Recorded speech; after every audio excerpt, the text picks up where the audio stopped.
Bonjour, je vais vous montrer donc dans cette vidéo comment, à l'aide de la calculatrice Numwork, on peut trouver l'équation de la droite qu'on appelle l'équation de régression par la méthode des moins de carré qui permet d'ajuster les points de deux variables statistiques, une qu'on a en xi, ici une qu'on a en yi, avec des points placés. On essaie de trouver la droite qui passe le mieux par ces points. Et donc le a et le b, le coefficient de cette droite que l'on cherche, sera donné par la calculatrice.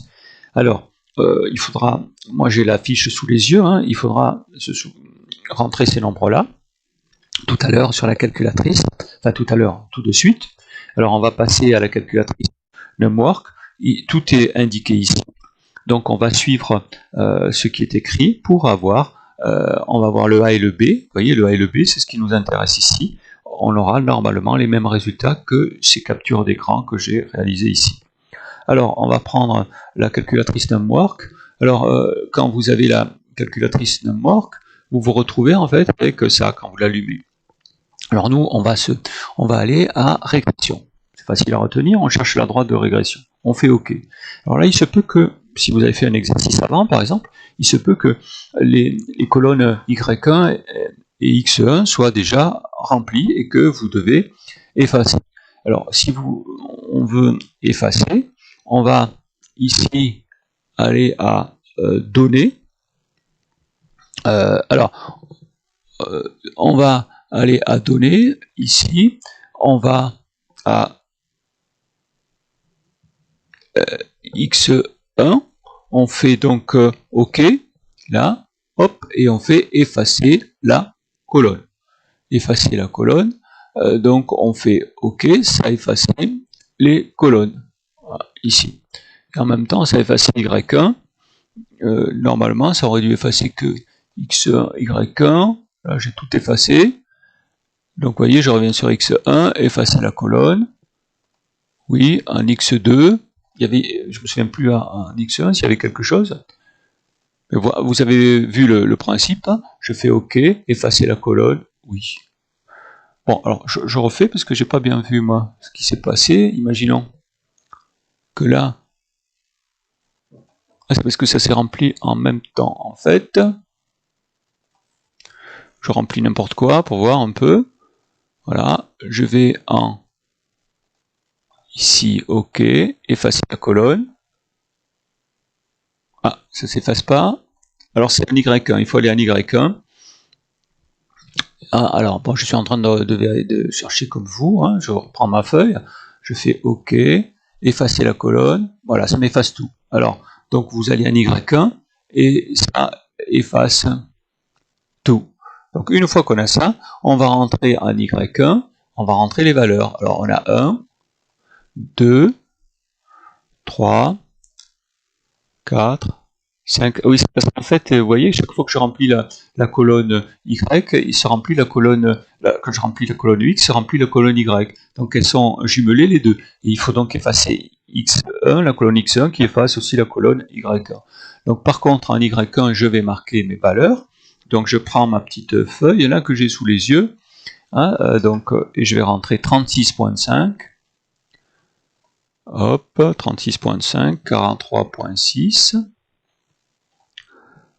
49.5, bon c'est un peu longué, enfin, je prends le temps, 55, parce que si je me trompe, ça va être faux, soit 62.9, qu'est-ce qu'il me reste? 71.5, et il me reste 81.7. Voilà, une fois que j'ai rempli les colonnes, je fais quoi? Ah ben je regarde ma feuille, et qu'est-ce qu'il est marqué? Alors, vous voyez sous l'onglet données, entrer les valeurs des colonnes, voilà, on a fait ça en fait. Hop, on a fait ça. Sélectionnez l'onglet stat pour afficher les calculs statistiques et ça va donner la réponse. Alors, ça n'a pas l'air trop dur le truc. Alors, il est où cet onglet stat? On va aller ici, flèche, je fais OK, et là, ça me donne ici, alors, Y1, X1, là, voilà, il faut que je descende un petit peu, ça me donne plein de petits trucs, là, plein d'indications qui me servent en fait à rien. Donc je descends, hop, et j'ai A et B. voyez, A et B ici. Et en fait, j'ai aussi R. Alors ce nombre-là, quand il est à la valeur absolue, quand c'est proche de 1, vous voyez, c'est 0,99. Ça veut dire que si je trace sur un dessin mes points, en X et en Y, plus ce nombre-là est proche de 1, ça s'appelle le coefficient de corrélation, plus les points seront bien alignés en fait. Si là j'avais 0,4 par exemple, c'est que j'aurais un point ici, un point là, un point ici, et j'aurais une droite que je pourrais tracer, mais qui passerait pas très bien par les points. Plus ce nombre-là, et bon, vous n'en avez pas besoin, hein, c'est juste une remarque, plus ce nombre-là est proche de 1, mieux c'est pour dire que les points sont bien corrélés en fait. La première série et la deuxième sont bien proches d'une ligne quand on les trace. Donc moi j'essaie à retenir, j'ai ces nombres-là. Alors il est demandé sur la feuille, hein, je vous montre que en fait on utilise, vous voyez c'est en plus gros, hein, vous voyez ici 7,31, 27,98. Je n'ai fait qu'une capture d'écran de ce que l'on a trouvé en fait ici. Alors si vous ne trouvez pas, hein, c'est qu'il faut avec les flèches se déplacer, avoir un peu d'initiative. Là au début, tout ça, pour l'instant, nous, ça ne sert à rien. Donc là, d'après donner l'équation réduite de la droite d'ajustement, donc on a le A et le B. On vous demande d'arrondir au centième. Donc j'arrondis au centième et j'ai cette équation-là de droite. Alors à quoi ça sert de trouver la droite de régression? Ça sert à pouvoir deviner ce qui va se passer dans l'avenir, si ça continue à être à peu près pareil.